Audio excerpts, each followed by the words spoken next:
Ever wondered how much weight loss is too much after birth, or why one number on the scale can send everyone into panic mode? In this episode, Joanna and I talk about what normal weight loss looks like, when to act, and why peas and woos, or wheeze and poos, tell a far clearer story than daily weigh-ins. If you've ever worked with anxious mums and parents, or been one, this is the episode for you. Join us in the Latch Revolution. What are we talking about today? Oh, it's a good one. And it encompasses a lot of things. It's called Weight Gain Woes. Until I change the title. But yes, it's probably Weight Gain Woes. I won't change the title. It's perfect.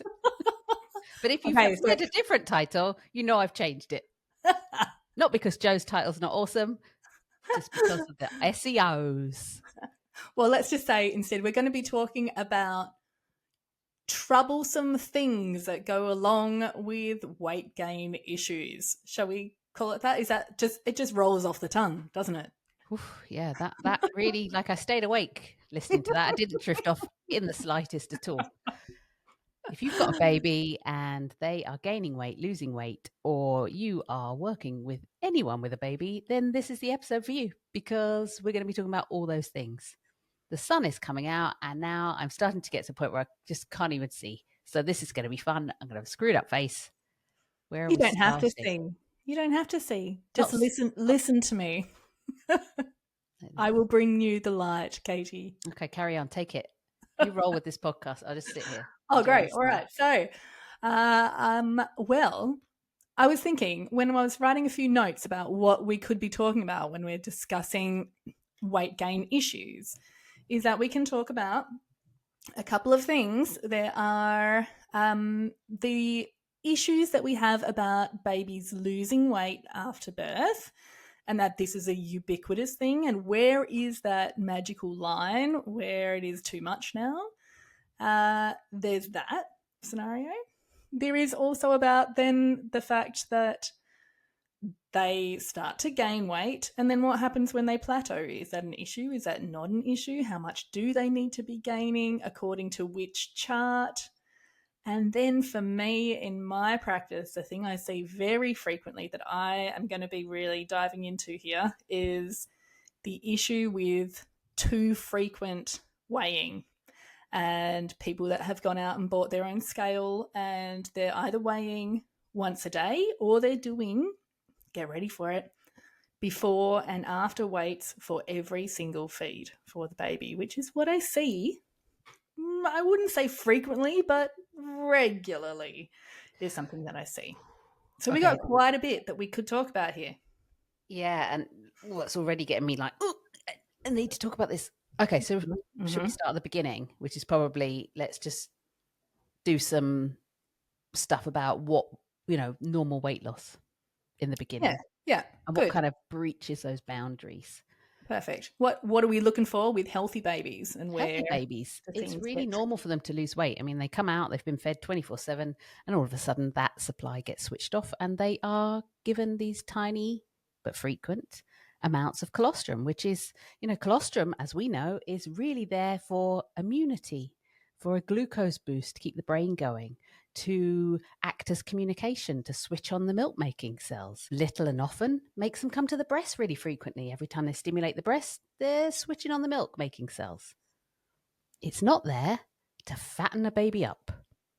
And so what happens? They lose weight. And that is within the realms of absolute normal until we get to certain percentages. And this is where the lines blur, and we can go from everything's fine and dandy, you're doing brilliantly, the midwives are telling you you're doing great, just feed the baby when they cue, or on demand, you might have heard that phrase. And then all of a sudden they do the weight, and the weight is over a certain percentage, and it's like an emergency situation has occurred. Mm-hmm. I think we've spoken about this already. Mm-hmm. So where are we sitting? Really, between 7 and 8% is probably that area that we want to say totally normal, great, doing brilliant. We're expecting probably this mum's going to be showing some signs now or in a few days, depending on when we weigh, that's also that her milk's coming in. And from around day 4 plus 4 to 7, we should see these babies starting to regain their weight. Mm-hmm. Now, not all babies will lose weight, but the majority will. So all of this realms of normal. Once we hit past 8 to 10%, that doesn't mean we have to come in with all guns blazing in any shape or form. However, if you're a midwife or a health professional or a professional looking after a mum and baby, and you have a weight loss of around 9%, what we don't want is that nothing is actioned. The breastfeed isn't checked fully. The positioning and the attachment aren't altered or improved. And we just leave things ticking along, because what might happen is this might be a warning sign that that baby's just not transferring the milk as well as they could. And we just need some slight adjustments. And maybe that mum's missing some feeding cues and that baby's not feeding frequently enough. There's probably these simple reasons why that baby's lost a little bit more. That's a state where I would say, actually, this is what my mum used to say to me when I was learning how to drive. She used to say to me, Joe, you just need to stay alert but not alarmed. And that always goes in my brain at situations like this, where it's like, you know what, we're just keeping an eye on things. We are going to just assess to see if we can optimize anything, but we don't have to come in with any kind of like medical intervention in any way at that point. Totally. This is a little alert as us as health professionals to say, watch a feed. Don't just come in and whisk off out. That mum and baby need you to watch a full feed where possible. Exactly.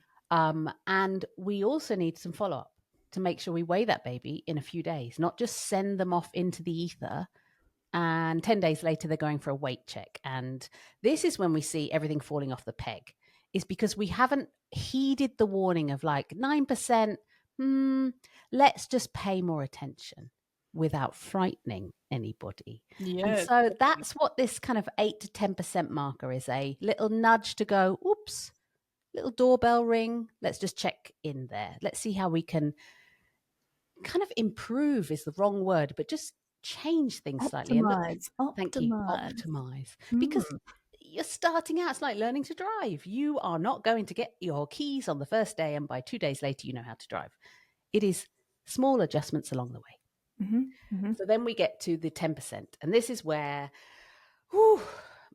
it seems like we get a midwife or all of us are trained, right, 10%, this is when you need to phone the pediatricians. And that's when we come in with bottles of top-ups and formula.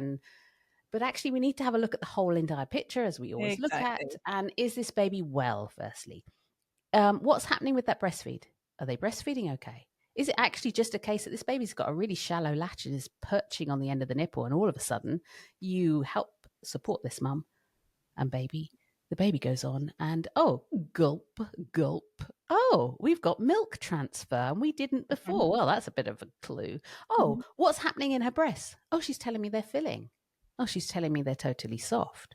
What's happening when she does a bit of expressing? Oh, she's got really good knowledge of her breasts. She's getting some milk out. All these signs show me that this needs support, not a massive feeding plan. This needs support and close follow-up and awareness and acknowledgement. And I'm going to take this to the pediatrician with my full history and say, in my opinion, this mum and baby are doing fine. I'm going to check in 24 hours or 48. I'm going to weigh the baby. Signs are the milk's coming in. I could see clearly that baby wasn't transferring milk. It now is. And she's expressing da da da da da da da da da da. This is what we're going to do. We're just going to make sure that they feed. And she was only feeding 5 times in 24 hours. So we've changed all these things. I'm going to weigh her in 24 hours, 48 hours. Are you happy with this? Tick, yes. Or we have a baby who's lost 11.4%, is not having wet and dirty nappies. Right, still got meconium. We've got meconium. It's day 3. Breasts are soft. No sign. She's got a really long, difficult history of birth and labor. And you've got all these other signs that are showing, ooh, this baby needs some more fluid. This mum's milk is not on the way in. This isn't just positioning and attachment or the way the baby's attached alone. It probably is as well. This isn't just a case of we can do these things. This is where we might need to put a feeding plan in place for a few days, recheck the weight, observe the baby, observe the mum. And I mean, that goes without saying. So there's a difference. And then that is also a communication to whoever you have to communicate with in your hospital, pediatrician, senior midwife, lactation consultant, whoever, to say, this is the history and this is what I think the plan should be. How are you feeling with that? What sits right with you? And that's where we have this space as a clinician to negotiate a safe feeding plan for that mum and baby with that mum and baby. And follow up to reduce the feeding plan. Yes, absolutely. And I think it's also worth mentioning that this 10%, like, I mean, I've got quite a few things to say that are worth mentioning, I hope, but it's not one of these scenarios where 9.9% is fine and 10.1% is suddenly not fine, right? So there's never this kind of arbitrary, like, well, it is an arbitrary number that suddenly makes everyone freak out. So when everyone is asking you, what is, how much weight is it okay for them to lose? There's many things we have to factor in. So it's not just the number, but there's also scenarios like, did this woman have a very long birth where potentially she ended up in an emergency C-section? There was a lot of IV fluids that was going into this woman through the birth for a long period of time. Maybe she had a very long induction as well. And this baby now, as is the mum, is full of excess fluid from these IV, because clearly we know that everything is traveling, through the mother into the baby. So now this baby comes out, and the first 24 hours, this baby is peeing and peeing and peeing.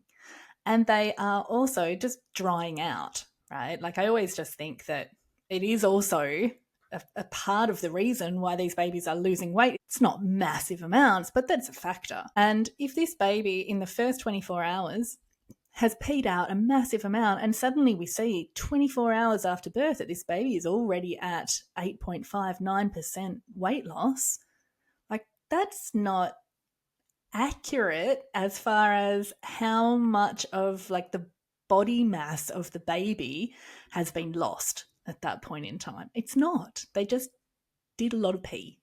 So when I'm looking at, like, if someone comes into me and they've got their health booklet and it's got the weights of the baby in there, and I'm trying to assess, how healthy is this bubba? How much milk do we need? Do we need supplement, etc.? I am looking at what was the baby's weight 24 hours after birth. And as soon as I know that, that is where I can kind of accurately start to assess actually how much weight are they losing and how much are they actually managing to gain as well. Because I do tend to see them more like from day 10 onwards, sometimes 7, but usually about day 10 onwards. So at that point, they should be starting to gain, and I'm looking at the rate of gain and what their original loss was. Yeah, absolutely. This brings up a couple of things for me.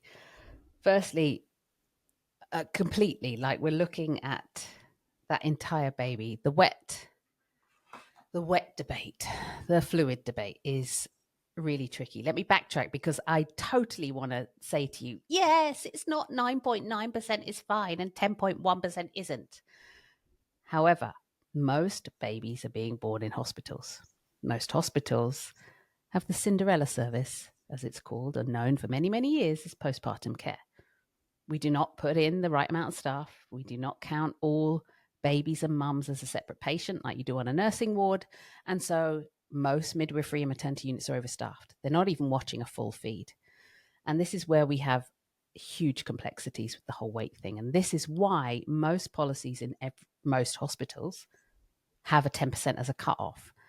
But like anything that is so sharp like that, there has to be a broader view. But how do you get that nuance? How do you get that into a tick and flick when you've got 5 minutes with a woman? I don't. So I suppose that's why I say you can have a number, but it doesn't mean that that mum and baby's feeding journey is the same as the woman in room number 4 is the same as the woman in room number 8. Like, it just 100%. isn't. You have to then take that full history and then you go and describe what the feeding plan will be. So you're so right. We really can't, like, there isn't that over 10% is a definite. It's about looking at it. Then the whole wet thing. I did a whole podcast on this in a different podcast because it's so tricky. Like, we've known about this for over 10 years now. We've been talking about this, as in we give IV fluids through labor. It's eventually going to go into the baby, quite likely. When should we weigh these babies? Now, in 10 years, actually more than 10 years, because I remember a paper that was gathering information is from 2014. We have not seen any standardized guidelines come about. Why? None of them were testing the same things. None of them were weighing the babies at the same time. None of them were saying that over this amount of weight, like 10% or 8%, was a problem factor. None of them were looking at women who'd had the same amount of volume, fluid volume, and none of them were looking at the same amount of length of time of having the volume. So it's like up in the air of this. Yeah, it probably does something, but we haven't done any studies that go, I've tested 10,000 women in Denmark, and we've tested 10,000 women in America. We've tested 10,000 women in India. All of this is the same. Right now, let's make some standardized guidelines. So we're really in the air about this. And this is a really tricky thing for you as a clinician who then has all of that on your head on a home visit as a midwife and feels the panic of that with weight loss. And the other thing is, so a lot came out from that, is in a lot of countries, they don't do a 24-hour wait. They wait till 48 hours or 72. And actually, I get a lot of UK midwives who ask me, God forbid, why are we already weighing them at day 2 and day 3, Katie? We should be waiting till a week, which is what we did back in the 90s. And that is after they've done the birth weight, then the next weight is not for another week. Is that right? Yeah, because back then we had more continuity of carer and we had more knowledge and we had more time. So as a midwife, maybe I knew this woman through her pregnancy, and maybe I was the only midwife going in to visit her. So I was seeing her every other day, but I wasn't weighing her baby because I was looking at the clinical signs. I was seeing a whole breastfeed. I was seeing that wet and dirty nappy progression. I didn't need to weigh that baby to worry her. I could see clearly that clinical picture, psychological picture, was they are well. And I'm going to weigh that baby on day 7 when I know that baby's going to have gained weight. Right. And, I'm telling women all the time that, look, a baby that is peeing and peeing and peeing and doing a lot of poos must be taking in stuff. It has to be happening, right? So for sure, I would love it if more emphasis was put on that in being able to ascertain if a baby is healthy and if they're growing the way that we want. Are they taking in enough food? Are they peeing and pooing enough? That's what we really need to know. But it's not possible. Like, our current systems don't allow for it. And that's why we've had to bring these weights in before they leave the hospital. And that's where we then can put panic into the clinicians that then goes into that mum, baby, and that whole family. And I don't know how we solve this, but it is a bloody big problem. We solve it by education, by seeing that it's not just a number. That's how we solve it, or one part of it. What do you do yourself? Like, is there a point for you where you're looking at, like, do you have personally a number where you would say, even if pee and poo was fine, would you have a number where you say, actually, this is not okay. We need to get some extra milk into that baby? Do you have? I wouldn't have a problem with weight if I had a good wet and dirty nappies. Like, if it ain't going in, it ain't going to come out. Right. If it's going in, it's coming out. Like, I've spent years and years and years doing telephone consultations.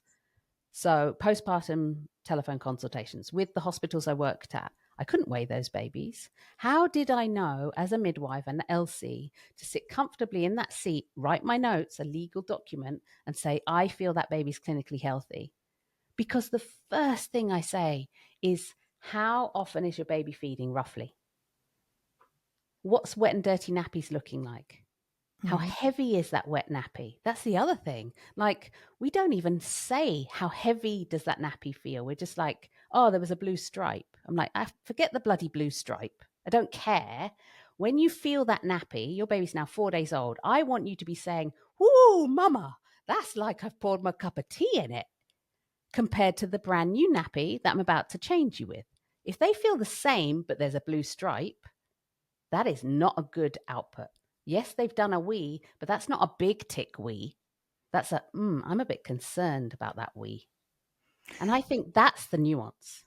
This is where I think actually giving people, again, I'm talking about women that have already left hospital and are at home trying to figure this out themselves. And I think that giving people like a particular number that they need to hit as far as pee and poo goes is tricky. Poo obviously is able to be spotted more easily, but I think that, yeah, exactly. Thank you. That's where I was going with that. Sorry, I beat you to it grabbing my yellow poo pen. I want your baby's poo to be the color of my pen. But I think telling someone that, okay, they need to be doing, say, 6 wet nappies a day, then I have, okay, yeah, but then what actually counts as a wet nappy and how wet does it need to be? And what if it's like been 15 hours and there hasn't been a wee? Then like what should I do in that situation?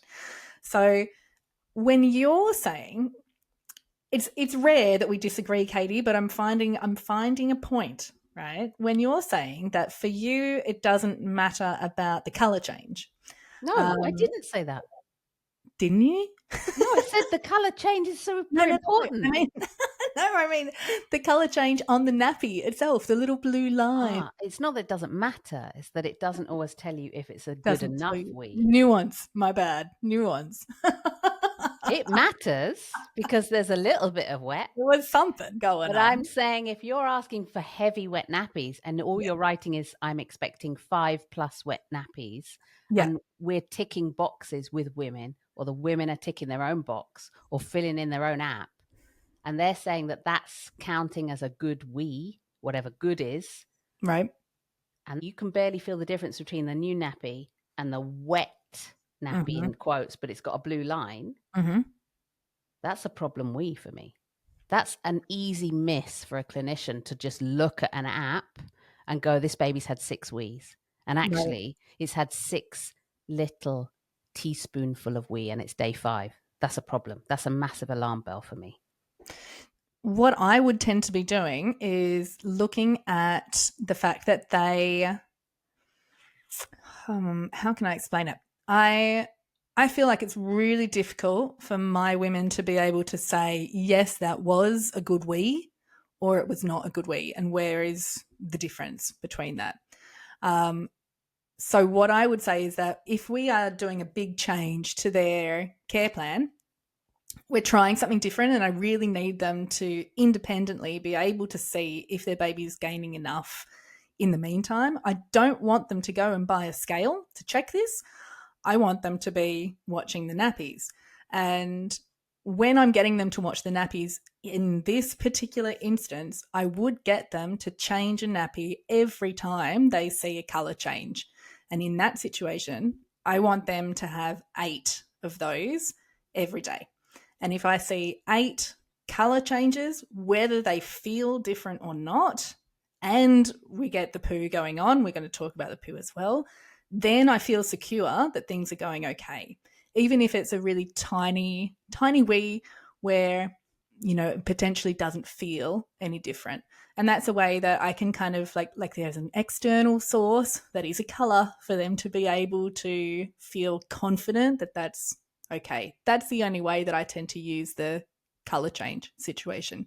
And that is also how I would much prefer a woman to be able to check if her baby is getting enough milk. I feel like that is a much more accurate way of doing that rather than going and buying a scale and weighing their baby every morning or before and after every feed.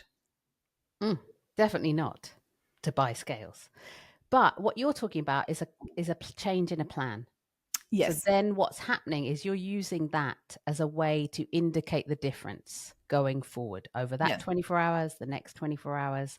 What you will then see is you're marking down any amount of fluid to show a change. Exactly. What I'm talking about is that initial, she's at home, they're on their own, you're on the telephone as a midwife, and you want to get across what is going on from a quick telephone call or a Mm-hmm. quick visit. Mm-hmm. And Mm-hmm. you have your limited time and you have an app that she shows you and it's got 8 ticked on there. Yeah. Now that's when you want to go into the nuance of, okay, she's changed it because she's probably seen a line, but is it starting to get heavier? Right. Often we're not asking about the heaviness. And Right. I think before we even use your way or that way of looking at the nappies, which is absolutely the best way to see whether a baby is taking more in than anything else. Like I'm obsessed with nappies and I poo know, right? changes. I know. My phone is full of poo photos in Me here. too. I get sent them all the time. Absolutely. So, but if we're taking it from the beginning and taking it from a care plan, there are a different way of looking at the nappies. However, there are minimums that we should be looking for. But we can also have that baby is peeing quite a lot, yet that poo stays brown. Mm-hmm. And it's day 4, day 5. Oh my God, look what else is poo colored. My jacket. I literally am surrounded by Your baby poo poo colored thing. things at the moment. I've got some tiles on my desk. They've got baby poo yellow as well. So it's also not taking one without the other. And the reason why I bring these up is because I see it time and time and time again for the last 20 years in practice that we look at a tick box as clinicians and we don't look at the nuance. Once we put a feeding care plan in place, it's different because we're working with that mum solely alone and we Mm-hmm. can look at those differences. For sure. Yeah. So I want to talk to you about this scenario where we have somebody who is weighing their baby every morning, for example. And have you had people that are in that situation before? I get it quite frequently. Rarely. Okay. They weren't such a big thing until fairly recently as well, maybe the last 5 years or so. I think it's actually COVID related. I think that when we Yeah. didn't have the ability to frequently go somewhere and check or to have the midwives come and check with you, then people were told to go and buy your own scale. And then you have Right. someone who has a baby now and their friend had a baby a few years ago and says, oh, well, why don't you get a scale? Because I had a scale. And we have that kind of scenario, right? That's how I feel about it. Yeah. I mean, what do we say to us as adults if we're stepping on the scales every day? I know, right? Like, No. should we I be doing that? fluctuate like 2 kilos up and down on any particular day, right? I mean, not that your baby's going to be fluctuating 2 kilos, but let's talk about like Oh, I percentage of hope not. overall weight, right? Absolutely. When did they last do their poo? And when did you last feed them? And was that feed a like spaghetti bolognese feed or was it a cup of tea feed, right? Yeah. All of these kinds of like there's too many variables for you to change everything about your feeding on one weigh in. And that's the thing that I see is that people are weighing their baby and they get one weight that's maybe not quite ideal and everything changes. And suddenly all of their instinct of being able to see actually, am I reading my baby's cues correctly? How does it feel when I'm feeding? Should I swap sides now or not? All of these kinds of things that they're doing by instinct suddenly disappear because Mm.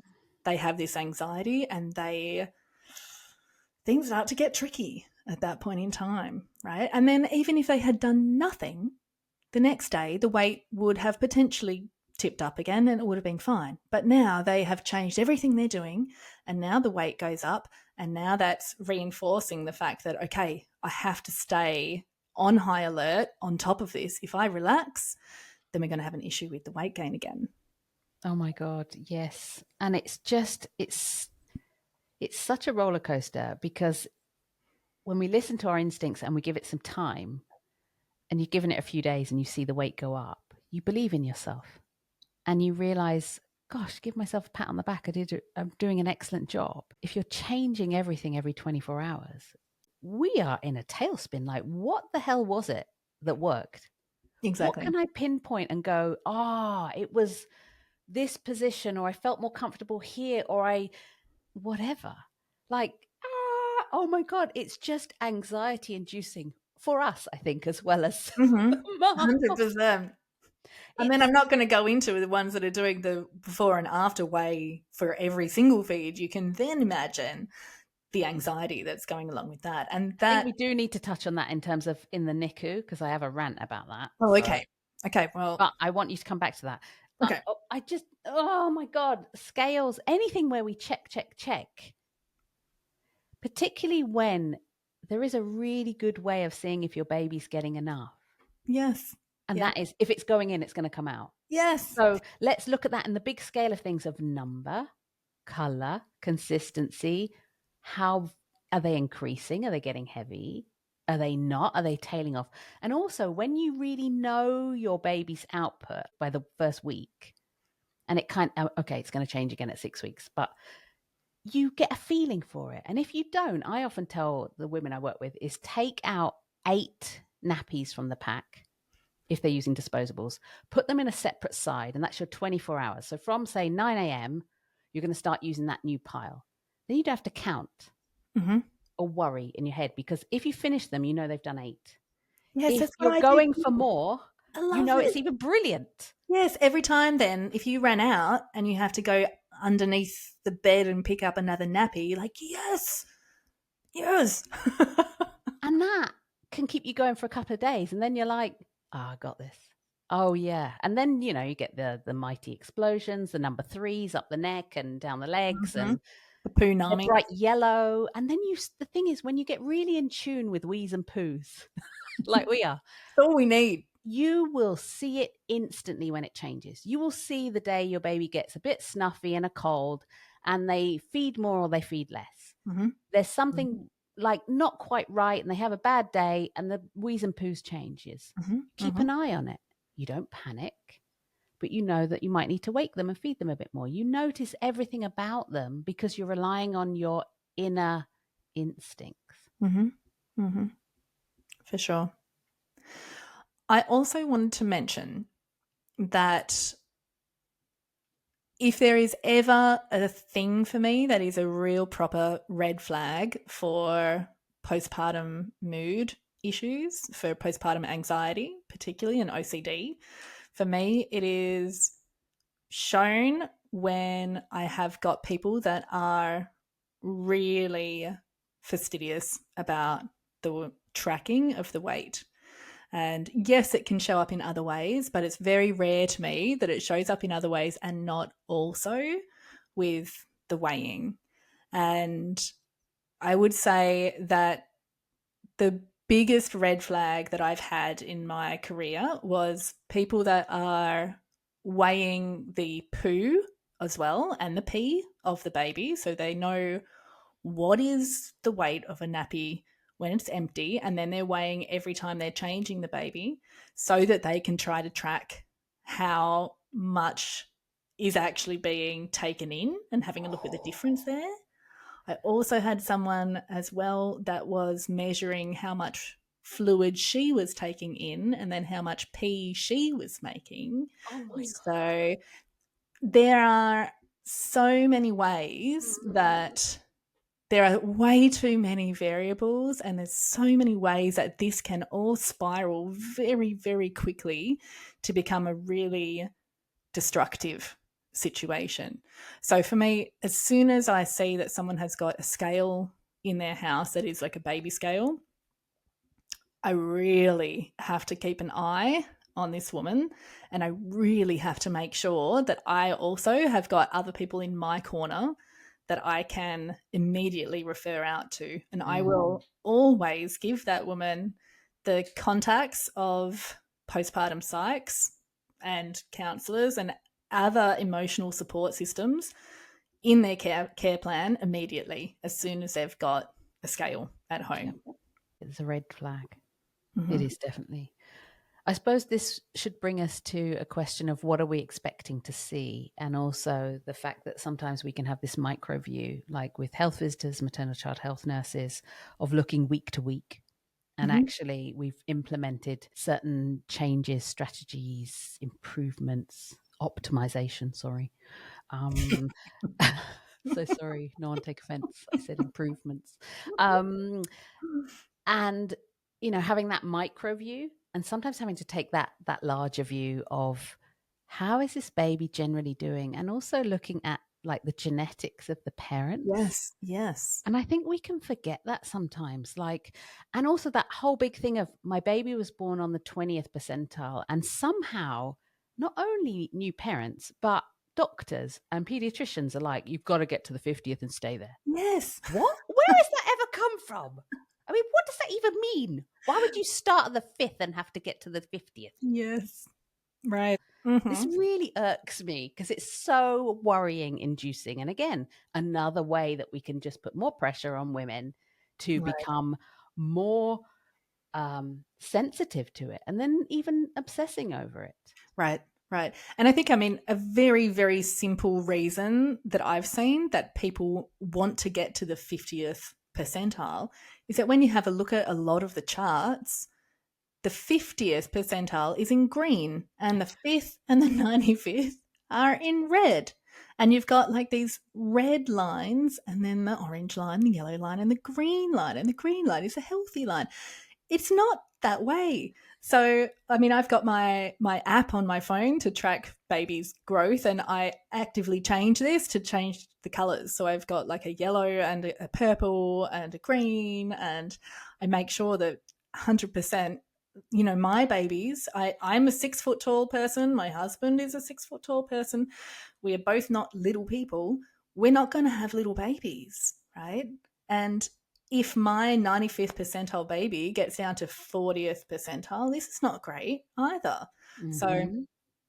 I do not expect the woman who is only 4'10" with a husband who's potentially 5'1" to have babies that are the same size as mine were. God forbid. I know.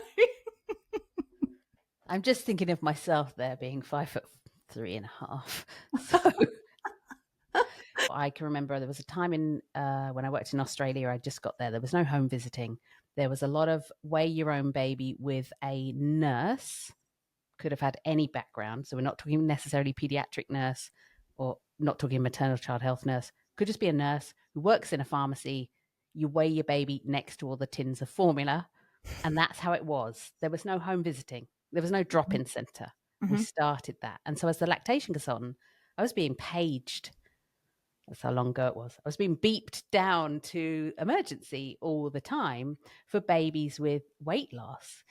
Yet what I was finding horrified me, coming from the UK where I'd done home visits, was babies who are 3 weeks old with a 19% weight loss. Mm-hmm. Babies who are 3 weeks old with still a 12% weight loss. And these babies were very clearly very, very hungry and potentially on the border of being extremely unwell. Mm-hmm. Now, that is a very, very different scenario to a baby who's coming every week to a child health clinic, being weighed, and we can take a bit of a bird's eye view and know that there's these safety parameters. And we might see a little bit of a plateau, but we're not seeing a consistent dip in that weight. Like, that's a different scenario. Absolutely. Yeah. And actually, I'm really glad that you did mention that, because pretty much everything we have talked about are reasons why we shouldn't worry about the weight and that everything is actually okay. And absolutely, there are points where we do need to worry for Mm. sure. And it is very, very tough when people come in and they have got their points on their graph and they are just plateau from the beginning all the way through. And now it's way underneath the 5th percentile, Yeah. right? And yes, this happens. And yes, that is a scenario, always in this job, number one priority, make sure babies are fed, always. And that is never going to be something that we risk for babies. We are always making sure that they are getting enough to eat. It's just that there are better ways to be able to spot if they are getting enough to eat than just checking what their number is on a scale. Yep. So true. So true. I'm going to go to the NICU now, the neonatal Mm-hmm. intensive care unit, or the special care baby unit. And a long time ago, we did some pre and post weights, and then we found that it caused more anxiety. It wasn't very accurate. and we threw it out with the bathwater. And in recent years, we've actually started to use that better. And what I want to say is just there is a time and a space for it, which I know you know. In terms of, we have often looked at preterm infants and we're feeding them and we're checking everything about a preterm infant. Now we're checking their oxygen levels, we're checking their pulse, we do blood tests, but we kind of make it up with the feeding.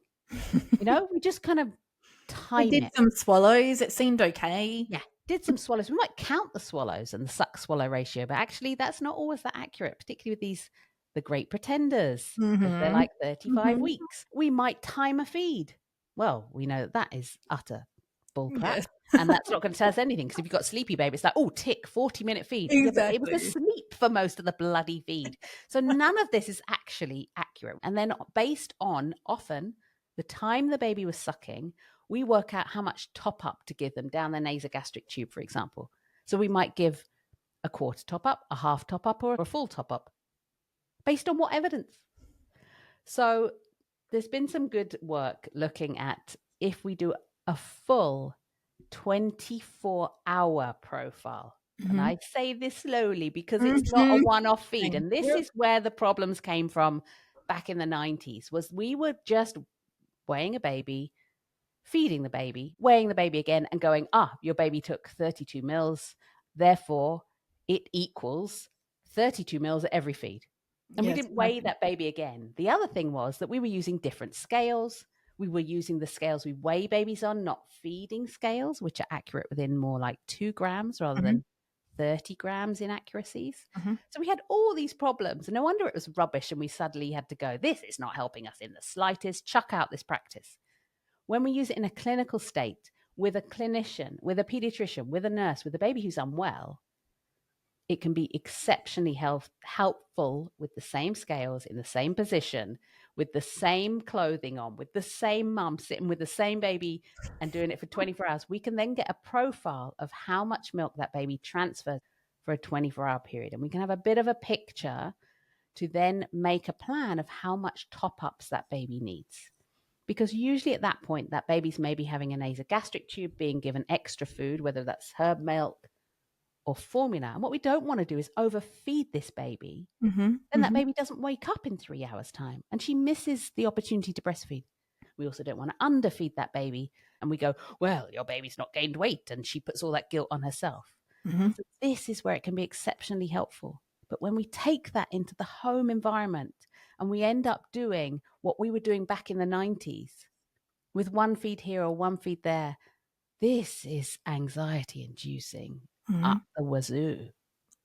And I think the thing for me is that I really want there to be, I mean, it's the same thing again. We just keep banging on about the same stuff, is that I want there to be a plan for this woman that when she comes home and she's gotten very used to having these numbers that give her the confidence to know if her baby is fed, and she's got the numbers that tell her exactly how much supplement she needs to give, then she gets sent home and is told to now figure it out. Then she's going to go buy herself a scale, right? So my dream would be that before they get discharged is that they get away from having to do that to feel confident, right? But again, that's just a dream. And No, it will become reality. I'm with you. Oh my God, I'm with you. so, yeah, I mean, we need to find a way to. That's what I see so frequently, is that this is the people who often are doing that really, really frequent weighing, is the people that had only gained the confidence that their baby was going okay via frequent weighing in a medical setting beforehand. Very often that's the case. So it's quite tricky to then get them to step away from that without causing further anxiety for them. So yeah, we need to try to offer a different way of getting them that. Yeah. Yep. That is when rooming in would be amazing. When people come to our fantasy clinic again, Katie. Well, it's also when they send babies home with, there's some programs from NICUs or special care units where they send the baby home still with a nasogastric tube in. Yeah. Yeah. and they do that transitional home program. They've had such good results in Yep. terms of they then become in their home environment. They've got an NG tube. They're managing that without everything around them. And they're learning to wean that baby off, trust what's going on, read the baby's cues, monitor stuff to keep them feeling safe for a certain period of time, but also slowly transition. Mm-hmm. So it can be done. Mm-hmm. For sure. Do we have a take-home message? No, it's too big. I I think know. don't just take the number on the scale. Look at the whole picture. Yeah, good one. Look at the whole picture. And also, the thing that we said quite a few times is about like nothing is going to come out if it's not going in. So if you've got output, there must be input going in. Let's have a look at that more closely. Absolutely. Get your head in those nappies. Yes. That's another one for a t-shirt. Get your head in the nappies. Before you dash, a quick invite. Our new pro course, Decoding the Suck, is open. Think practical skills for tricky feeds, taught without the fluff. And if you're a midwife, doula, or anyone who just loves lactation, or maybe you're a mum-to-be or a new parent, Katie has more courses waiting for you. All the deets, find them in the show notes. And whilst you're there, please do all those podcasty things. Follow, 5-star it, and of course share it with a colleague. We'll catch you on the next drop.